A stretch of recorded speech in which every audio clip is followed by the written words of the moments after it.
Syekh Ali Jaber terkena musibah, wah satu Indonesia itu marah. Rasakan semua. Tapi Syekh Ali Jaber malah dia meredam emosinya.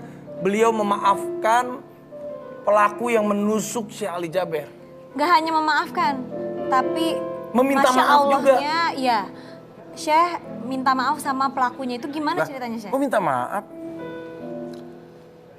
Sebenarnya prinsip saya pertama ingin meniru Rasulullah SAW. Rasul kan manusia yang terpuji, manusia yang termulia. Kita tidak mungkin bisa sampai level Nabi Muhammad SAW.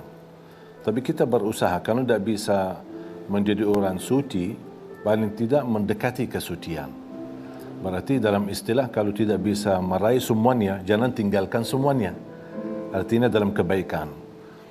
Kenapa saya minta maaf? Karena pertama, ketenangan yang Allah berikan di saat kejadian musibah, tidak pernah merasa ketakutan atau trauma atau apalagi marah. Justru tenang.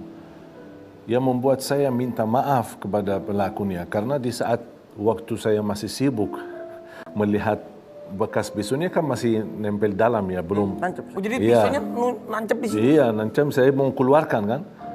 Jadi saya keluarkan baki tangan kiri. Baru saya sadar bila aku lagi dihajar sama jamaah gitu.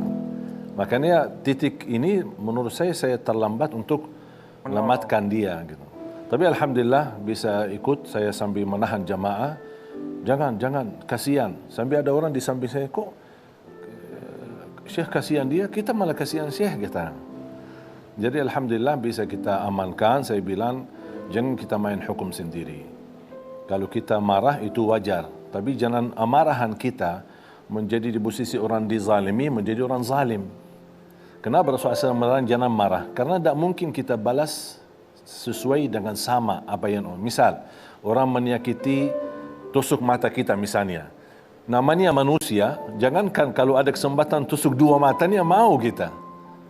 Makanya Islam menajarkan kalau tidak bisa membalas sesuai, tidak berlebih-lebihan, lebih baik diamkan.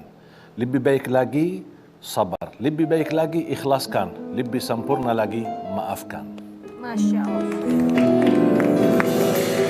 Tapi apakah ini pertama kalinya Syekh mendapatkan musibah diserang begini saat lagi? berdakwah. Dakwah atau udah pernah beberapa kali Syekh? Atau ini mungkin yang paling terparah? Kalau soal musibah tusukan ini pertama kali.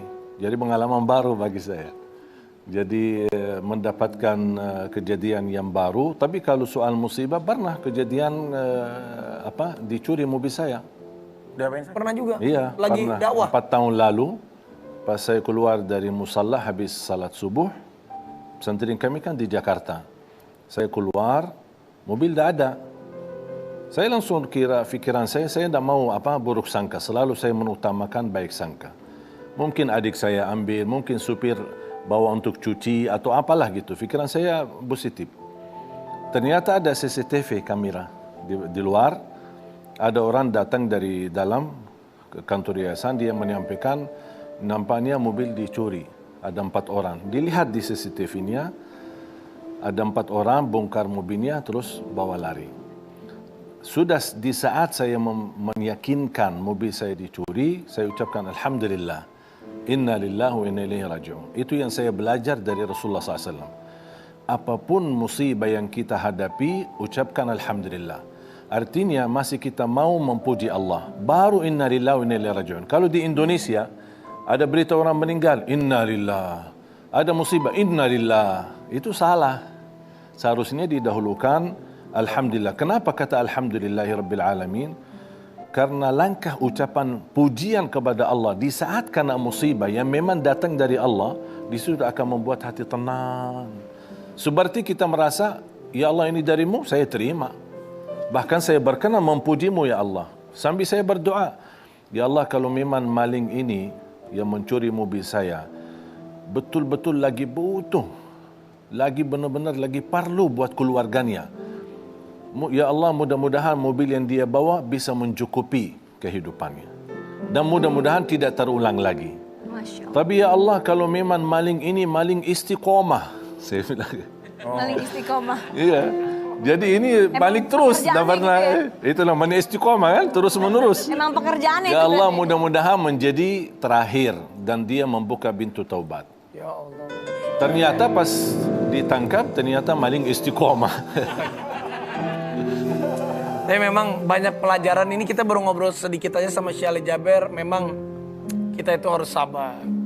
Kita harus bisa, ya kalau ada musibah, tadi Alhamdulillah. Inna lillahi. Inna lillahi wa inna ilaihi. Dan Syekh Ali Jaber nih selama 2 tahun katanya nggak pernah pegang handphone. Baru sekarang, aku tuh waktu kenal pertama kali Syekh Ali Jaber nggak punya handphone. Baru kemarin nih, baru beberapa minggu ya Syekh ya. Baru beliau punya handphone. Jadi apa alasannya nanti kita tanya. Jangan kemana-mana, tetapi oke bos. Siap. Ingat mati